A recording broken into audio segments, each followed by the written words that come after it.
Hey, hi all. This talk is going to be about the methods for simulation of chemical processes. My name is Cesar Nieto at the University of Delaware. So let's start with a small introduction.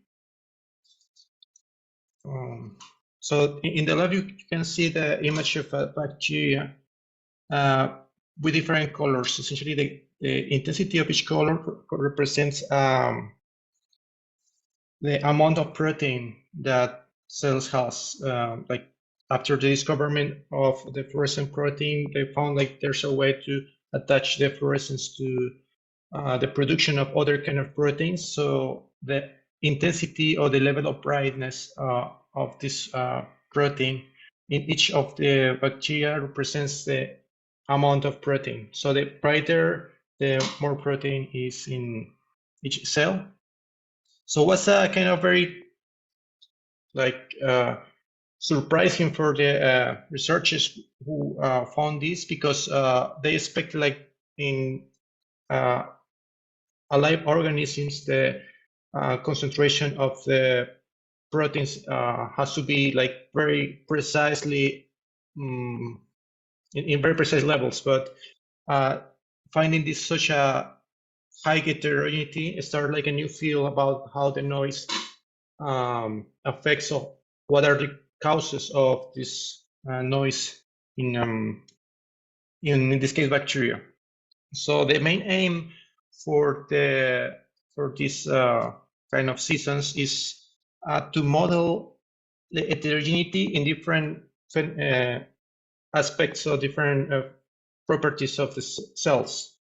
So you can see here how we can model the cell size dynamics of bacteria. You can see here that they grow exponentially, then divide, grow exponentially, and they divide. And we can measure the variability using some metrics as the CB square that corresponds to the variance of the sizes of different cells over the mean of the cells. Also some other properties like the protein number that is also a random variable that presents also heterogeneity, and the protein concentration. And you can see here that can be modeled as trajectories of fast productions that we call bars, and consecutive dilutions. And we also can estimate the protein concentration. So this is like the main idea of this modeling course. So we can start from the beginning.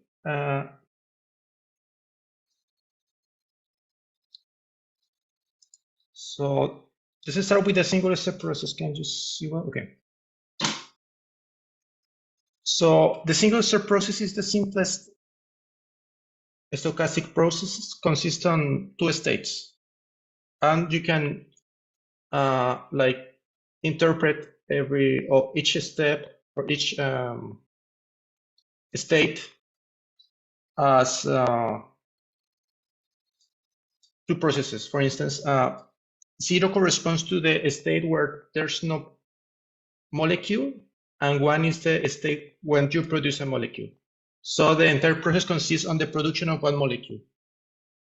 And we define a function that can depend on the time, can depend on the state, etc., that we call the reaction rate, or in more chemical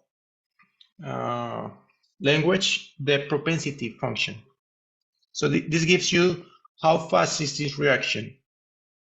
Okay, so we can start from a particular case where this reaction rate is a constant. So we can define here this system of equations that we call master equation that connects the probability of not have produced the molecule P0, 0 molecules, and the probability of producing one molecule, that is P1. Okay, so if the process is happening like spontaneously at a rate lambda, we can define the flow of probability as the derivative of the probability, and this follows this equation. More or less, do you understand?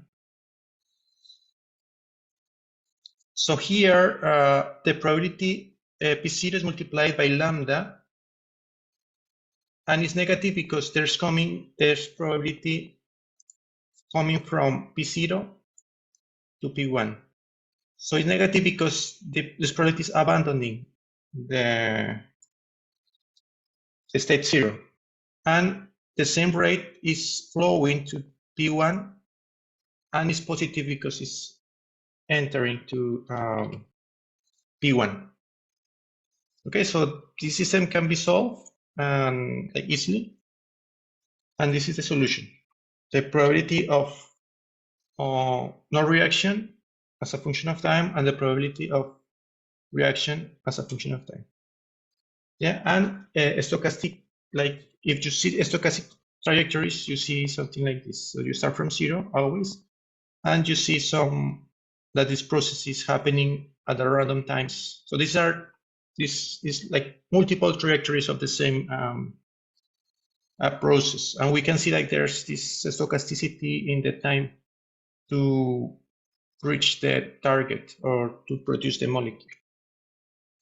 And here I have solved I have plotted the probability of occurrence of the event P1. As you can see, it's 1 minus exponential, so it follows like the equation of capacitor charging. So this represents what is the probability of the occurrence of the event. So for instance, at time 0, the probability is 0 because that was our initial conditions. And we can see that while the time is passing, or as the time passes, the probability goes to 1. And this function usually is also called the cumulative probability function, because here you can see that the probability is accumulating. Okay. So the other thing that we are also interested is on find the distribution of these events. Okay, so the distribution can be found like derivating this cumulative distribution, cumulative function P1 as the derivative of time, and we can do the opposite. Like we can get the cumulative integrating the distribution rho from 0 to t. Okay, so when we take the derivative of this function here, 1 minus exponential of lambda t, we obtain lambda times e to the minus lambda t. This is what we call the exponential distribution. You can see it here. And this more or less can be interpreted as such as like this density times the width of this interval represents the probability that the event occurs in that time interval. Okay, so I hope that we can understand better this idea from the simulations. Okay, so we can start with the simplest method for simulation. So as I told you, we can, the simplest method corresponds to like the partition of the time into discrete time intervals with delta t. And once we define the delta t, we should define it such as lambda times delta t is very much lower than 1. And the process is going to occur with probability lambda times delta t. Okay, so let's do this simulation here. So I prepare here a notebook on Jupyter notebook that I think you can find easily a way of download it if you don't have it, and if you don't have it, I think like in the session you can like get it and study it. But now I'm gonna do everything myself. Okay, so let's import some libraries. So I'm gonna import Pyplot,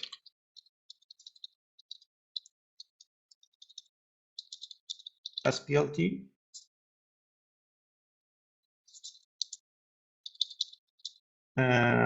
NumPy,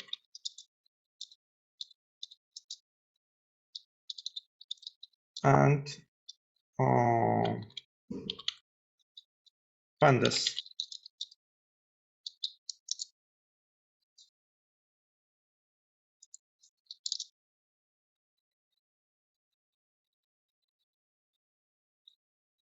Okay, so this matplotlib is gonna be a library for plotting. NumPy, the Python library for numerical calculations, and pandas is the library for data processing. Okay, so the first thing that we are gonna do is okay, define an infinitesimal time step and let the process occur with priority lambda delta t. So let's gonna program a script that simulates a single step with lambda equal to 1, delta t equal to 0.601, and t from 0 to 5. Okay, so first we define DT.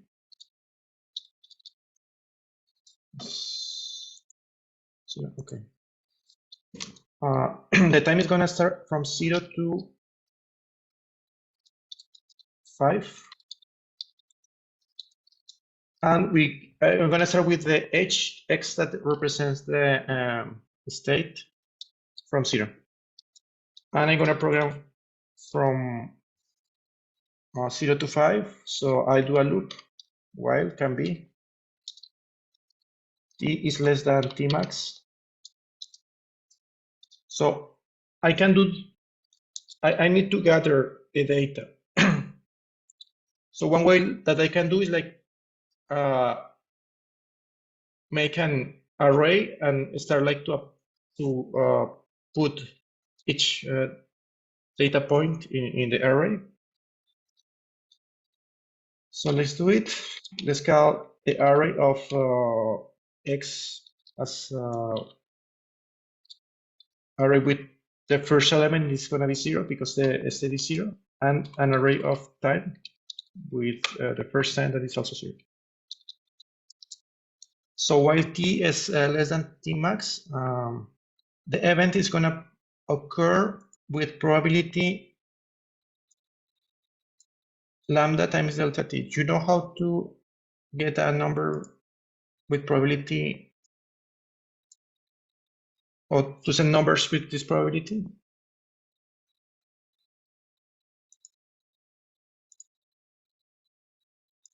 So one way is like to propose a random number with uniform distribution. So we do this with the NumPy library, np.random. So this is like a sub-library of the NumPy that gives you like different distributions of random numbers. So we're gonna use the rand. Rand function gives you a random number between 0 and 1. So if you see, every time I run this function, you're gonna get a random number between 0 and 1 with uniform distribution. Okay, and to set this probability, lambda times delta t, we have to define lambda here. We just propose that the event occurs if this random number is less than lambda delta t. So if r is less than lambda delta times delta t, the event occurs. What does it mean? It means that x is equal to, and I'm gonna Says I save might want to change one if R is less than lamb, LAMB. thank you. So I'm gonna like store the data in these arrays. I'm gonna use the function append in Python. I'm gonna save x, and I'm gonna save also t. And here I'm missing something, no? That is evolve the time. So what I do also is like adding delta t to, or dt to t. Okay, so this can be done easy. And if you plot using the NumPy, sorry, the pyplot library, both arrays, you're gonna see something like this. No, sorry.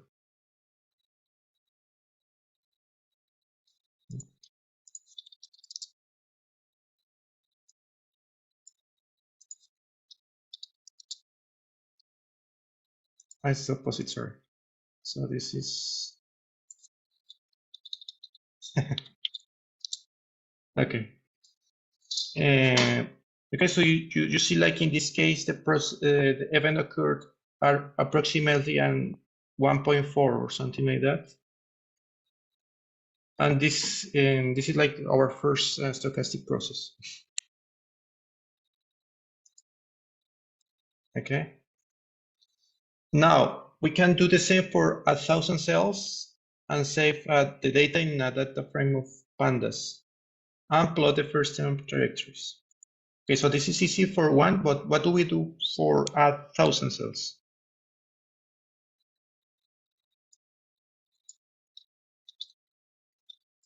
So for 1,000 cells, we just simply do a loop. No? So we define the number of cells, 1,000, and we do this for 1,000 cells. So we use a for loop. Say and the number of cells in range and cells. Remember that range is like an array of integer numbers from 0 to n cells minus 1. So if we do this for, we define again our initial conditions for each cell. And we run everything.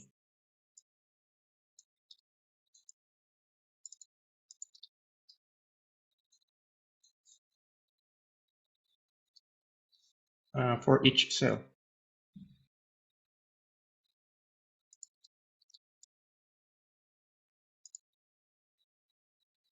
Okay, and they ask us for save the data in pandas data frame.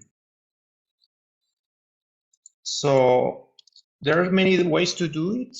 So the one that comes to my mind now is define a data frame.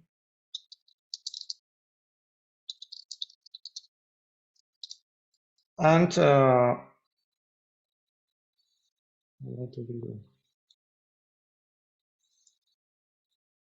let's do the easiest way. The easiest way is to find the data as an array of 2 elements times the number of cells.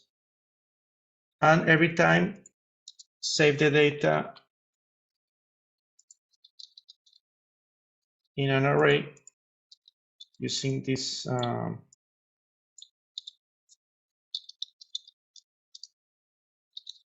this syntaxes. Okay. So let's see what happens if I save the data in this way. So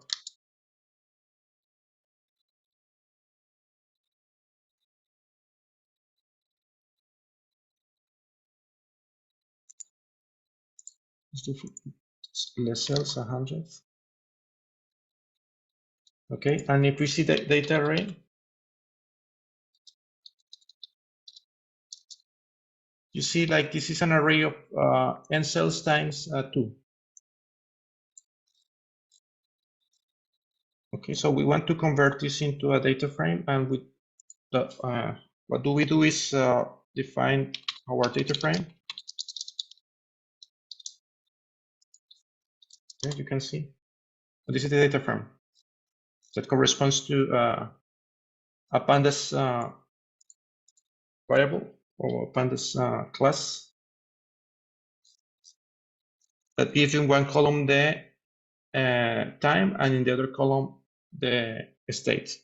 So, but here it doesn't have the title, so we only write the title here. Columns equal to, so the first one is time, and the second one is state.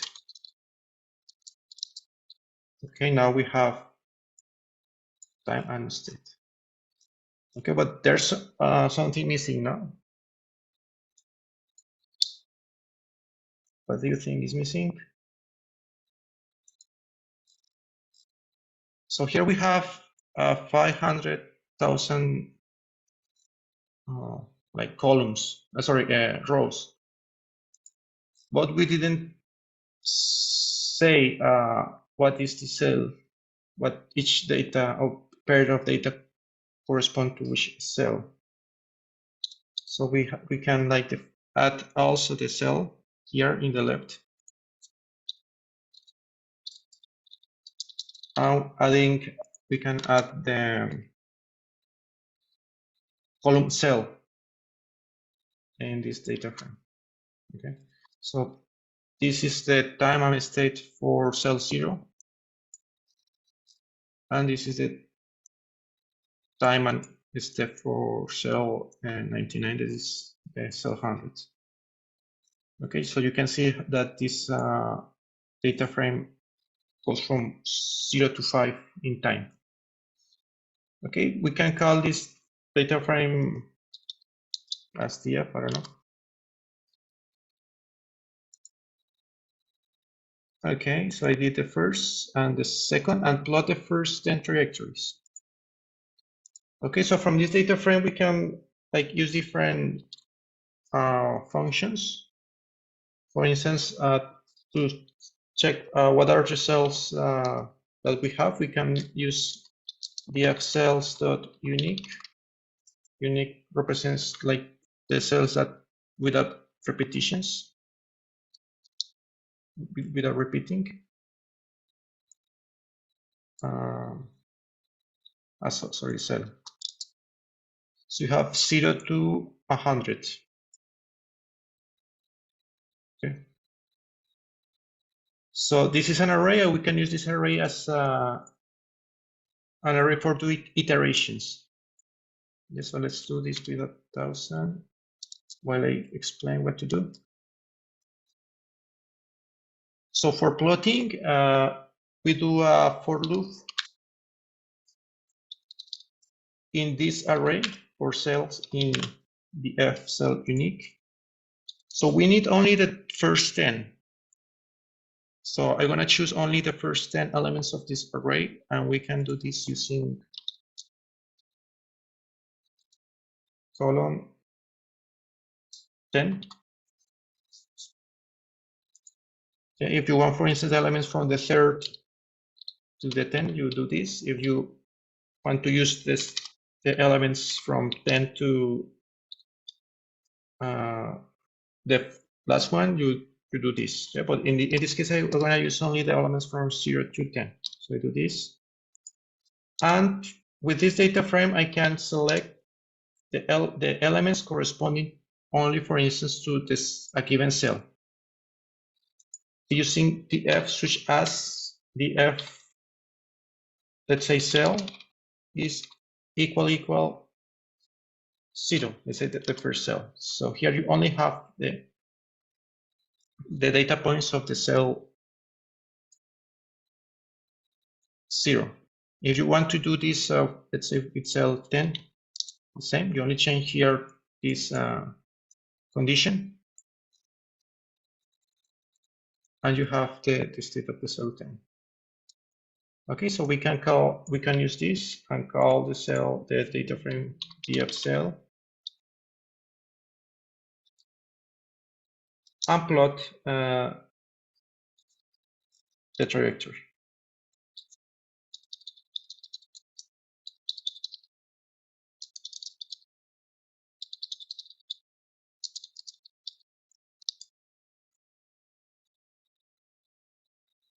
So this is okay. So this is plotting 10 times the cell time, but I want to plot the cell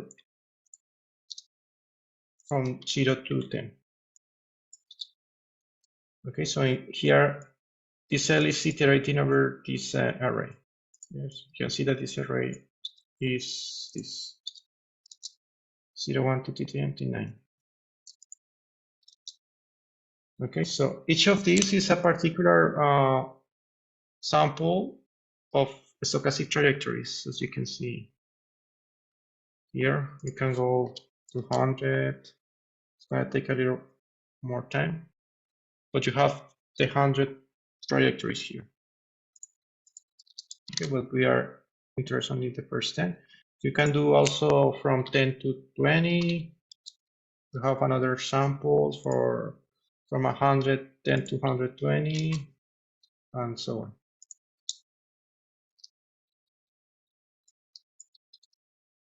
Okay. Right. Using the simulated data, estimate the mean state over time. Can you estimate it analytically? Compare. So let's say we have like the process where to have like your state is 0 or 1. You can add, you can say that this can be -1 or 2 or any other value, but let's say that this is 0 and 1. So we can estimate the mean taking for each time step the mean of all the trajectories over time. Okay. So now we want to do this over time. So for all the time steps or all the time instance we are studying. Okay. So we have for time in the f time now dot unique. Yes, if we see this array is 0.001, 0.002, and so on until 5. So we select the data such as the time is time.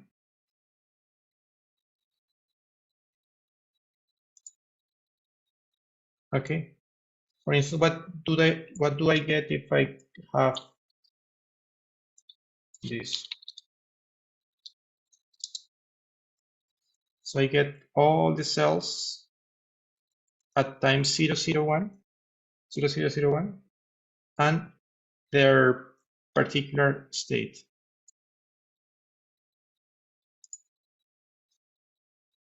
Okay, so for checking here,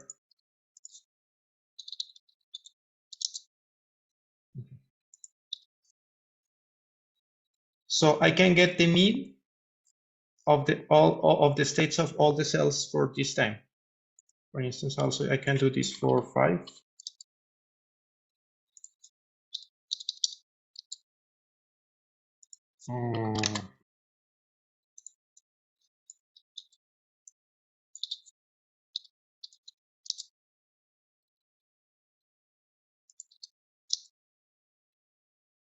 It is 0.5, 5.0, and you have all the states of all the cells for this time.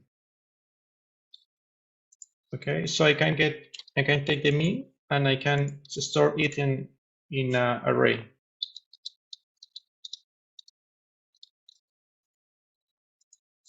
And we define the mean as So mn as the mean using NumPy of this column. This column is the ft dot state. Then if we do this, you have like the array of all the states for all cells.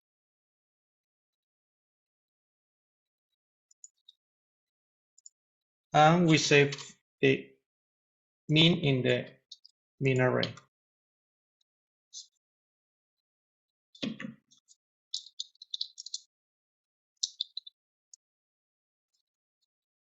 And we can save it. We can plot it now. The time and the array of means.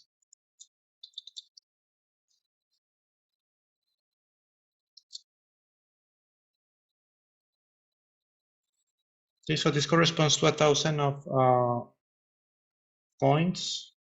So it's gonna take a while.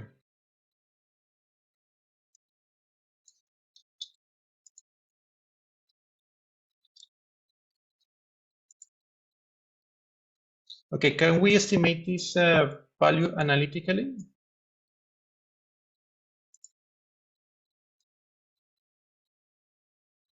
So we can do this if we know this probability or the distribution of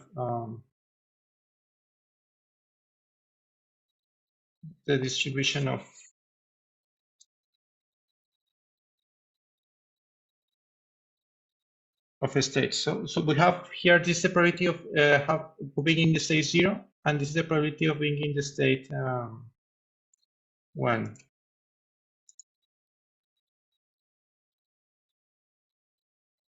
Okay. So how can we do this analytically?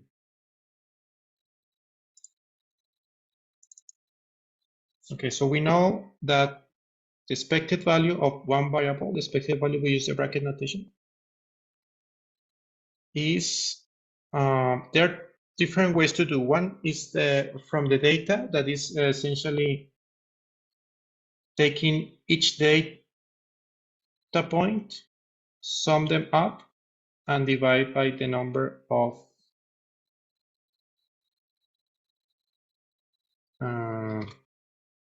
elements from 1 to n, and divide by n.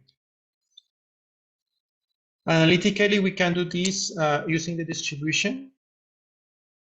What we have to do is to plot the probability, or to sum the probability of the state I times the state I, and sum them up.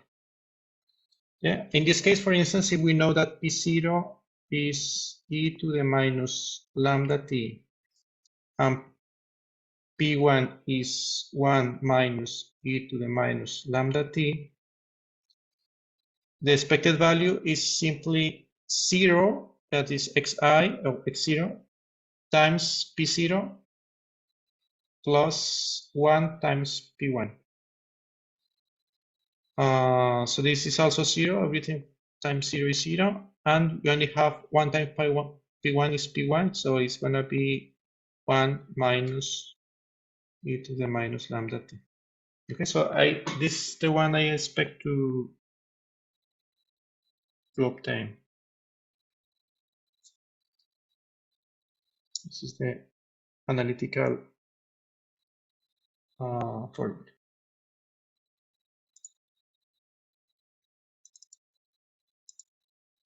Okay, so we got something like this for plotting the mean, and we can plot this and compare it with compared to the analytical trajectory. So this analytical trajectory is theoretical,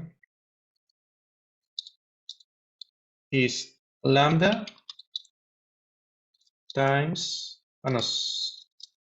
this is 1 minus exponential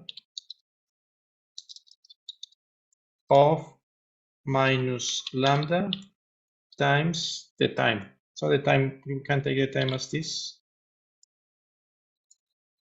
We plot the results of our simulations and the theory.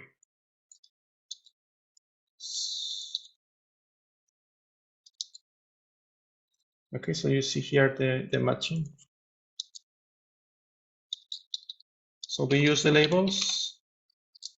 X is going to be time, or the x-axis is going to be time. And y-axis is the mean state. Better. Okay, so until now we see that this simulation algorithm works. And it gets what that we expected, more or less. 4. Plot a histogram of the first passage time compared with the analytical result. So the first passage time is the time when this event occurs. So for instance, in this case, the first passage time of this blue is 0.01, and the FPT, or first passage time FPT of 3 of this pink trajectory is 3 point something. For this yellow is 2 point something, and so on. So I can gather exactly the time when this process occur, and we can make a histogram.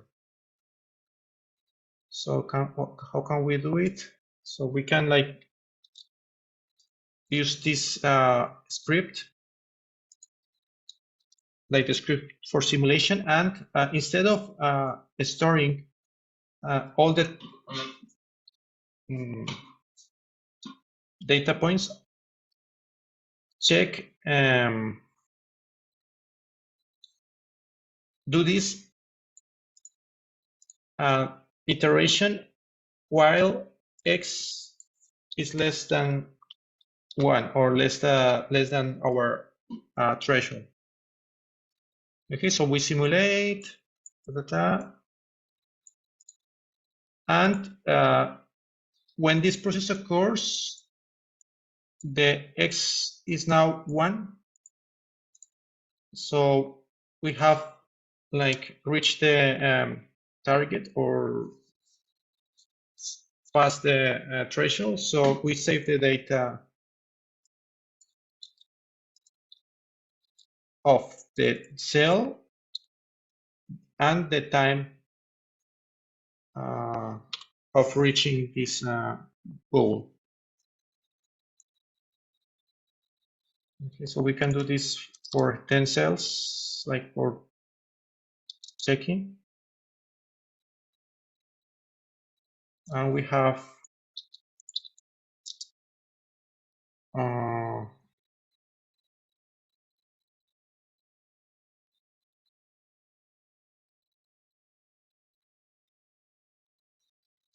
what's happening here? Okay, so I use here append.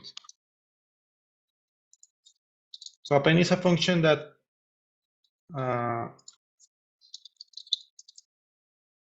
concatenates two arrays. For instance, I can concatenate this.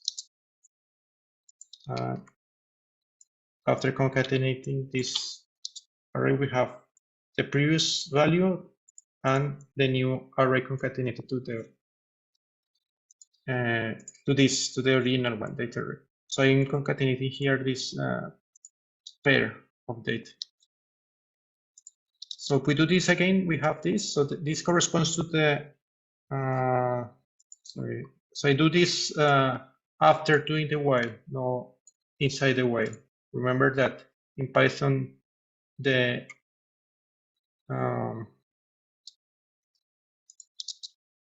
this tabbing matters a lot. So okay, we have here the occurrence time of the first event, the occurrence time of the second cell, the third cell, and so on. Okay, so for avoiding like these errors of like numerical errors, I can round this time to the 3 first decimals, because our accuracy is of 3 decimals point. So now we have something like this. Okay, it's more clear. And we can do this for 1,000 cells again and save this in a data frame.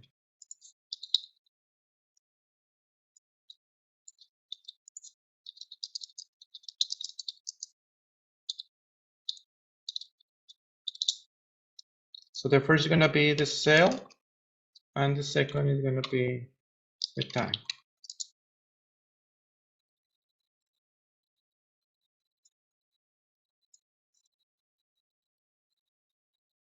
Sorry, columns.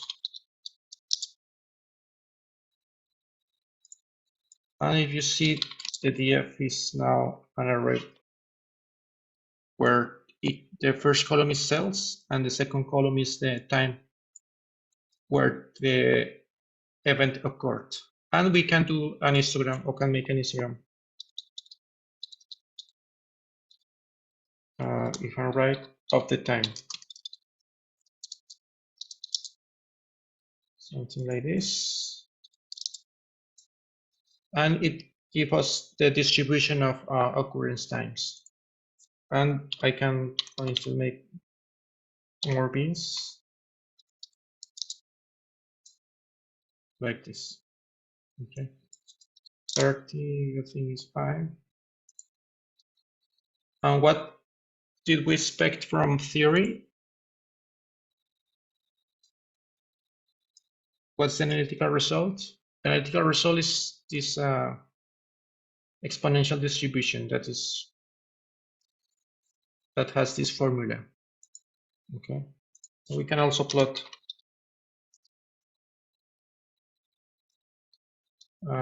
For instance, I can propose an array of times as an array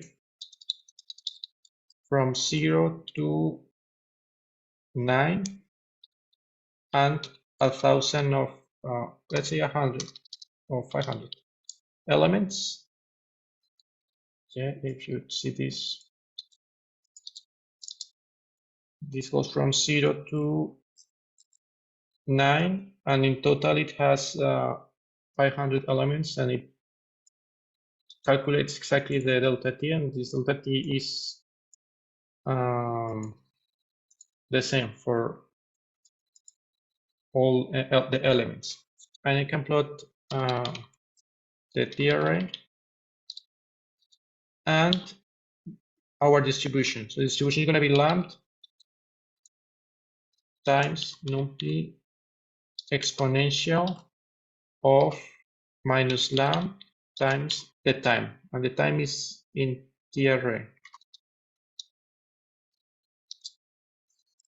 Okay, so here they don't match because this histogram, it gives you the absolute frequency, so we can make this histogram up to convert this histogram into a density.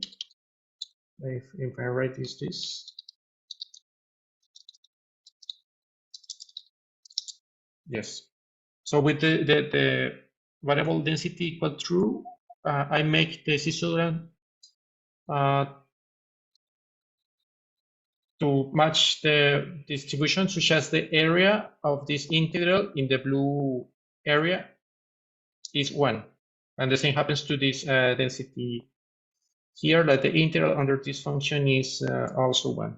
So for comparing the theoretical distribution with the data, I need to use density equal true. Yes, overall, this, like the observed delta t correspond or matches very well with the expected value theoretically. So this is like the first simulation method that always work. Only if you have a lambda, this lambda can be, for instance, also function of time. And doing this, you can get also like other kind of distribution that is not always exponential, but this method is like the simplest and more robust method. Okay, what happens if delta t is greater than this small value? So we can redo again, for instance, this, but with delta t, I can make 0.1, something like bigger, and see if it is still matches with the theory. Okay, so we see that if we do this delta t like smaller, I have a little like mismatch with the theory. Okay, even we can like estimate here the mean of this array. So we know that the mean of the exponential distribution is 1 over lambda. Lambda here is 1. So the mean of this array has to be close to 1. So we can calculate the mean. And it's 0.99. So it's, if we did it with smaller delta t, the mean is 0.998. The smallest delta t, the more accuracy we have. And the closer we are to the theoretical. But as you can see here, the smaller this delta t, the more time you're gonna spend on simulation. Yeah, well, in this case, it wasn't like little far from the mean, but we expect like the error for smaller delta t is closer to 0. But it's also like a random variable because yes, here is almost 1, almost 1. So the same, the smaller the delta t, the more error you're gonna get in your estimations. Okay, here I set again delta t to 0.1, and I saw that the error is bigger than for a smaller delta t. So this is like the main limitation of this algorithm. It's like you're gonna need a small delta t, and that means that you're gonna spend more time on the calculations. So as a homework, it will be good to check what happens if lambda is equal to t. So what we do here, for instance, is instead of lambda only a constant, we can say that lambda is t. So this propensity function increases linearly with time. So this algorithm also works even if lambda is a function of time. In this particular case, lambda is proportional to time. For instance, like used for curiosity, we see the distribution here is totally different. It's not exponential. It's another thing. So even that you can use this formulation, you can set here the master equation, lambda times delta t, lambda times t, or only t. Solve this master equation. I think it's easy. It's gonna be easy to solve and get from the distribution or from the probabilities, get the distribution. I think you're gonna have analytical expressions and compare what you get with this distribution. So this is a good thing to check if you did it well or if you understood the idea. Okay, so next thing is to use the Gillespie algorithm. So what's the idea of the Gillespie algorithm? So as I told you, like the main problem for this algorithm is you need a delta t kind of small, and this delta t gives you the accuracy of your time. Yes, so if you see, for instance, the data you have, you cannot go further than 3 decimals in this case. You cannot get a fourth decimal because your delta t has this limitation. So the Gillespie algorithm is going to give you an arbitrary accurate time of occurrence following this distribution. So what's the idea? The idea is like once you have the cumulative function, as you see here. So the cumulative in this case is this 1 minus exponential of minus t, or lambda times t. You set a random number from uniformly distributed from 0 to 1. You can do it using, for instance, the function random.rand. And set the time such as this cumulative is equal to the random number. Okay, so the time such as this equality holds gives you the time of the reaction. Okay, so we can solve here time and we obtain minus 1 over lambda logarithm of 1 minus r. However, the trick here is like since r is uniform distributed, 1 minus r is also uniform distributed, so you can also say that the time to reaction is 1 over lambda times r instead of 1 minus r. Okay, so small activity is going to be generate 1,000 random numbers with exponential distribution for different lambdas. Compare the histograms with the analytical expression for the distribution. Okay, so I'm going to do something like this, but now I'm going to generate the numbers using the Gillespie algorithm. Okay, so what the algorithm tells us, first generate the random number. We're going to call it R. And given R, the time to reaction is simply 1 over minus 1 over lambda times the logarithm of R. Okay, so simply like the time of reaction is minus 1 over lambda times the logarithm, natural logarithm of R. Okay, and we can say n and t. We don't need even this while, and we just generate the number and here. Okay, this is faster. We don't even need the pt. We don't need the t max. We don't need the numbers. Okay, but this is like way more faster, and we can do the same. Define the data frame and plot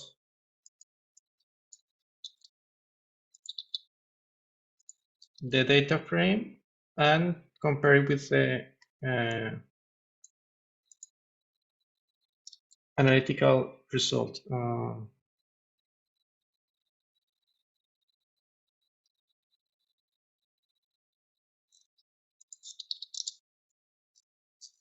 Okay, this is the answer.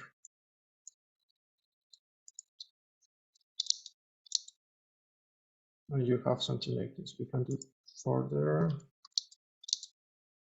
And you have this.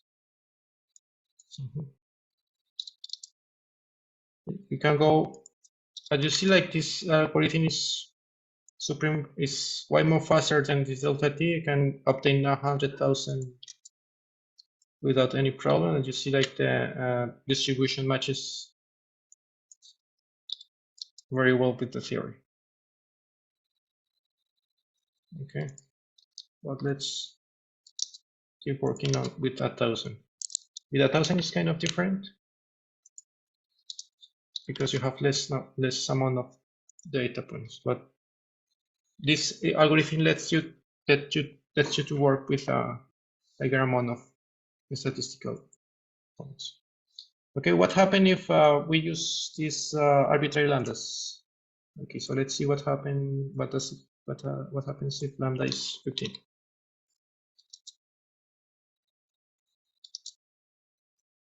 Okay, the distribution is different, but let's see, here. So the same.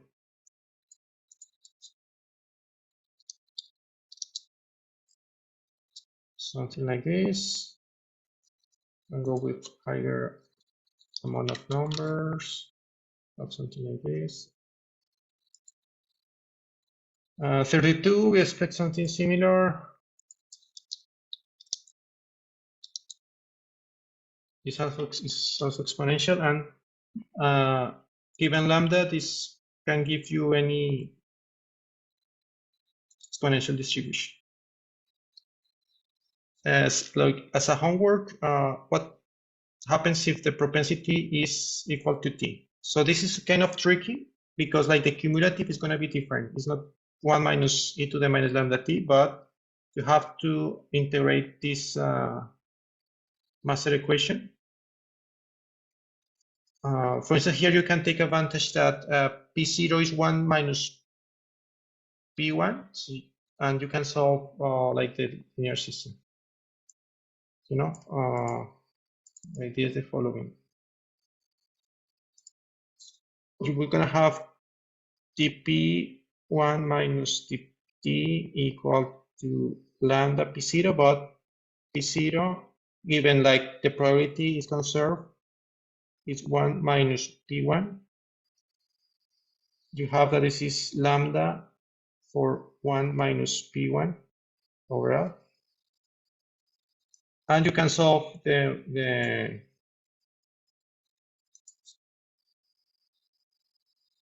differential equation. For instance, you can use dp1 over 1 minus p1 equal to lambda dt, and this can be a function of time. Okay, for instance, in the case where lambda is t,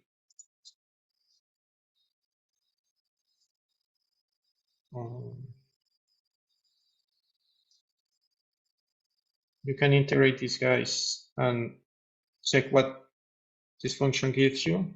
Overall, let's say that if lambda is a function of time,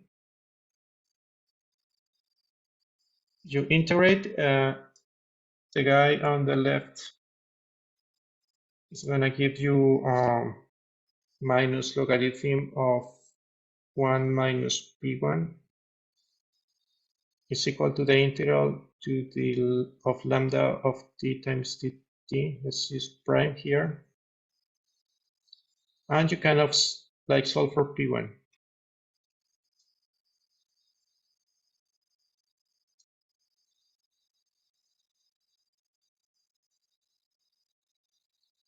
Okay, so if lambda follows any arbitrary any arbitrary function of time, you have this. If you get analytical solutions for this integral, you can get the cumulative, and from the cumulative, you just set the cumulative equal to a number r equal to p1, a random number, and you solve for the time that this occurs. And that's how you can obtain elements with propensity that is not constant. In this case, what happens if lambda is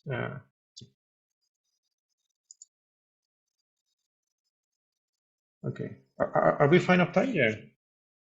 We have until, let's say, half an hour more.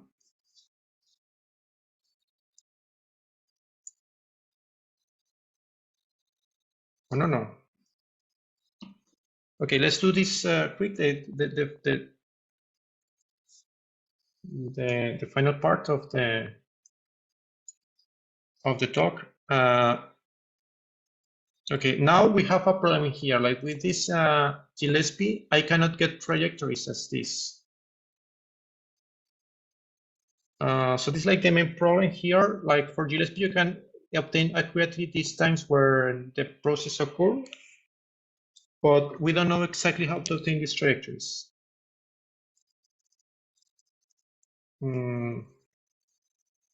So one way to do it is, okay, first I don't estimate the reaction time. So for doing the reaction time, I only calculate this formula.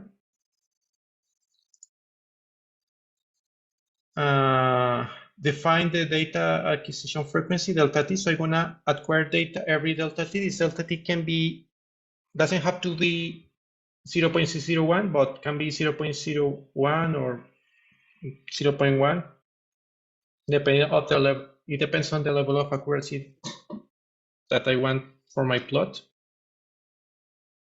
And start the data acquisition. Increment by steps of delta t. If the time is less than the reaction time, let's say it's 0, otherwise it's 1. And save the data and plot. Okay. So what do I do? So let's say lambda is again 1. And I do this. First, for each cell, I define the time to reaction and define a delta t. That is the time of data acquisition. Okay, let's say this is 0.1.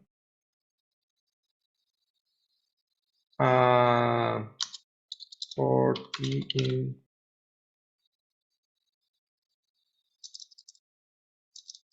while t, let's say t max equal to 5,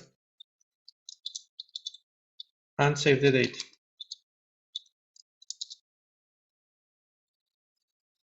And now if t is less than tr, x is equal to 0, else x equal to 1, and save the date.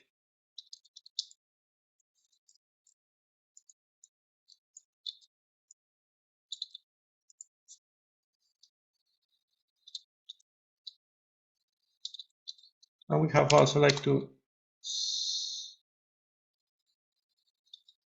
add the time. T is equal, increment the t steps of dt, and concatenate them. Correct. And we save a cell, time, and state.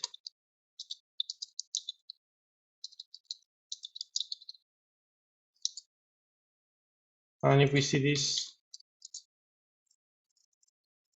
this is what we have, and we can do the same for this case, like plotting a couple of trajectories.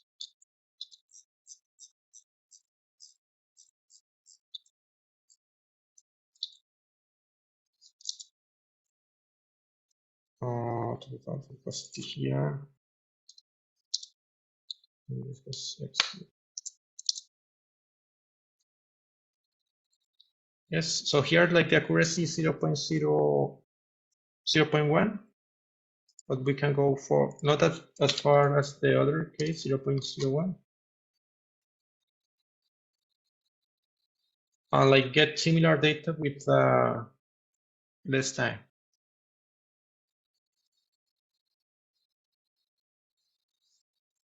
Oh, but this is, sorry, this is 10,000 cells. Okay, for 1,000 cells is kind of fast. And we have similarity. Okay, so I think this is, until now, this is like the first session. In the next session, I'm gonna talk a little bit about the state of, or the system of two states that we call telegraphic wave, and you have like this possibility of coming back. Then about the Poisson process, and separate that process and continue the gradation process. So overall, this is what I had prepared. So see you guys in the next session.